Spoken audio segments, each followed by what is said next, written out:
Hey everybody, Coupons from Polon2 here with your Mythic Dimensius Phase 2 Part 1 guide. I'm going to split up these platforms into two different videos. So I'm going to talk about Platform 1 first, and I'll have another video for Platform 2. So let's go with the Mythic Changes here. Though this is not Platform 1, I did want to call out that there's 5 orbs that you're going to need to assign during the dragon riding on the way to the first platform, and then again on the way to the second platform. There's a new gravity mechanic, which is a group split, an individual split within those groups to soak circles. And then there are also multiple lines that get targeted by players. In previous difficulties, I think it just targeted the tank or maybe just one player. So let's talk about positioning. Again, this is Platform 1. I am going to orient the map and the platform in the way that makes the most sense to me. So Dimensius is up to the top of the screen there. And we're going to have 4 quadrants. We have a front left, front right, back left, and back right. A couple general rules of thumb as we go through. We're always going to be targeting the Voidwarden that's closest to the middle of the room. So the 3 Voidwardens we ideally kill here are these 3 with the X's in it as we go through each quadrant. Let's talk about the required class for P2. So P1, the required double class stack was Warlock. For the gate tech in P2 for the platforms, the required class is a DK. It will make your life infinitely easier having 2 DKs. If you only have 1 DK, you will have to rely on hunters trapping to boop properly or mages using blast wave properly, and it will just make your life a living hell. I suggest you get 2 DKs. If you don't have 2 DKs, have someone reroll in your raid into an alt and gear them, because a lower damage DK will make this infinitely easier than having 1. For the quadrant that you're currently in, you can use an evoker with Wing Buffet, or you can use any of the aforementioned classes to boop that close add into the boss just so everything is stacked. Evokers are just probably the most reliable for that. And then you want to assign 2 to 3 AoE stuns once the null binders are stacked up. You cannot banish these or just leave them alone. They have to be killed. So on this first platform, good AoE CCs here are things like Chaos Nova, Leg Sweep, anything kind of like that. Melee should be able to be on top of them, so those abilities work well. All right, so initial positioning. We start in the upper left quadrant here, and we have our DKs go ahead and grip in the nullbinders to get them stacked and stunned and killed. During this time, we will be cleaving to attempt to kill the closest Voidwarden there as everything gets pulled in. And we're going to have our first set of mechanics with the 4 players that get targeted by lines. The idea here is you want the lines to be pointed away on the platform, away from the raid, and kind of clear of our pathway. These lines will be permanent on this platform, and they have a huge slow and dot attached to them, so you don't want to point them anywhere towards the raid. Ideally, you do this. There is no weak aura that tells you the order in which you guys should align yourselves, but the general rule of thumb is the further classes away from the raid should be the most mobile. So this is a use your eyeball weak aura and spread. These don't need to be super precise, but you need to not overlap them and not point them at the raid or where we're supposed to be going. After the ad dies, we'll be using some sort of movement ability to get to the upper right quadrant, and this goes directly into the gravity soaks, which is the new mechanic here on Mythic. How this mechanic works is it will randomly target 3 people of each role, minus the tank. So it will target 1 melee, 1 ranged, 1 healer. And those 3 people will get targeted by a large gravity circle. At the same time, everyone else that didn't get one of those is going to be targeted by a much smaller gravity circle.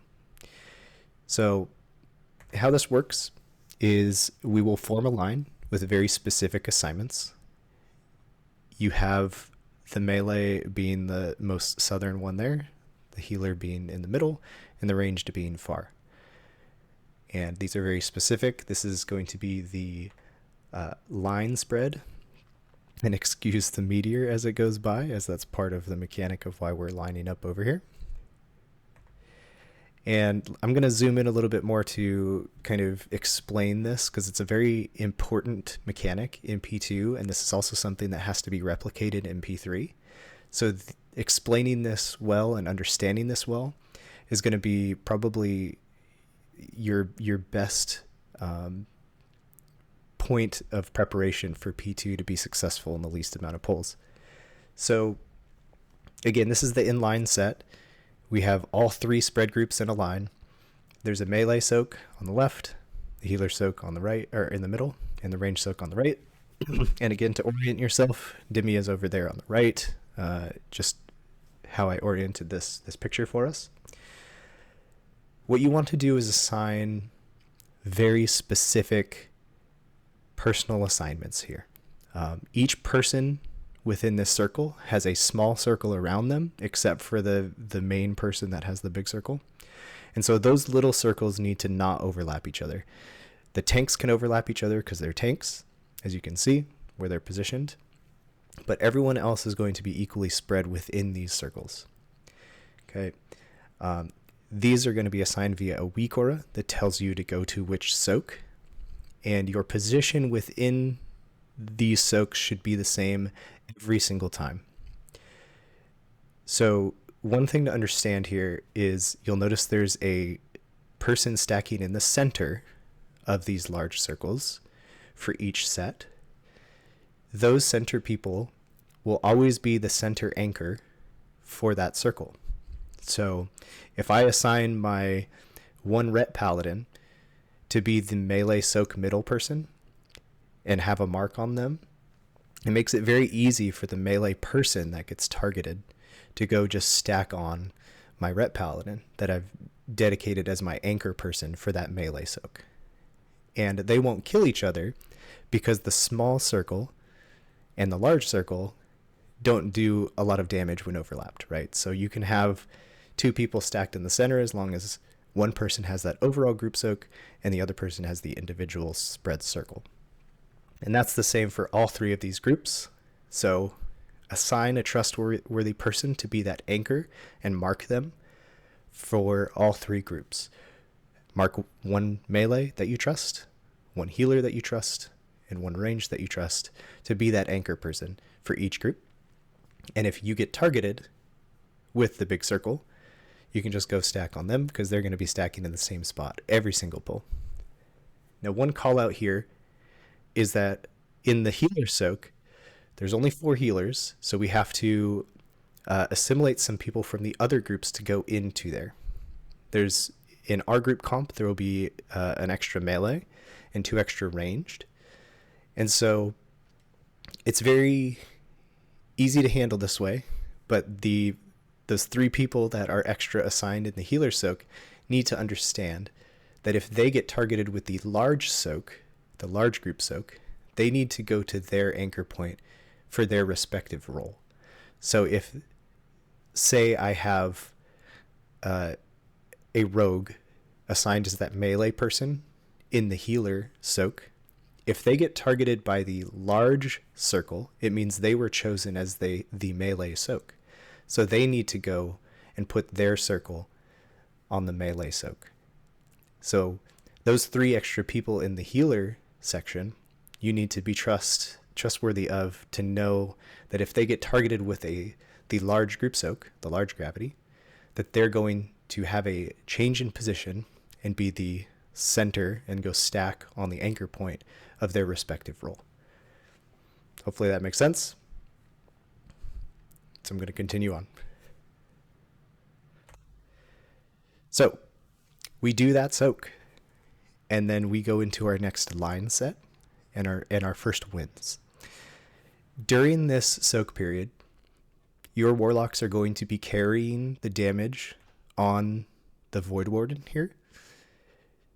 they'll be able to just nuke this thing down with Havoc while everybody's soaking. Obviously, ranged is still also helping out, but Warlocks are doing a majority of the work here. So this thing needs to die before the winds come out and our next set of lines come out. Right after the lines, we get the winds. Again, a good rule of thumb here with these lines is that you can kind of, if you can, position yourself in a way to where you can drop your line. And if you're not as mobile, you want to be able to just already be lined up with this gap, kind of like the melee and healer icons there. They're already kind of lined up. Whereas those two ranged people over on the top right are going to have to move a little bit in order not to get ruined by the winds. So they'll need to get into position for the winds and get pushed. Again, this is a good time for time spiral, movement CDs, anything to make it to where you don't get pushed off the edge. And then we're going to go into our second set of Voidwardens. The same thing applies here for the grips and the stuns, except you have the other DK get the double grip this time.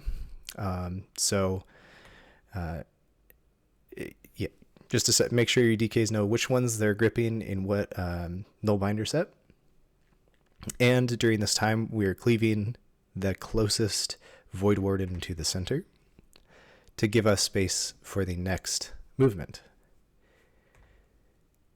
We have lines.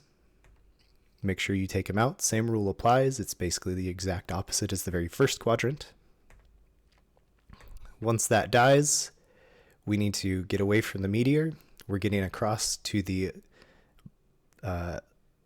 lower left quadrant, and we're going to use a gate to get there quickly. As soon as we gate over, we're going to have another set of the gravities. And this gravity set, based on the shape of the platform, you notice it's kind of like a point, so we have to make a triangle. And again, this is dealt with in the exact same way as the other one, except instead of forming a line on the edge of the room, we form a triangle. The assignments should stay relatively the same.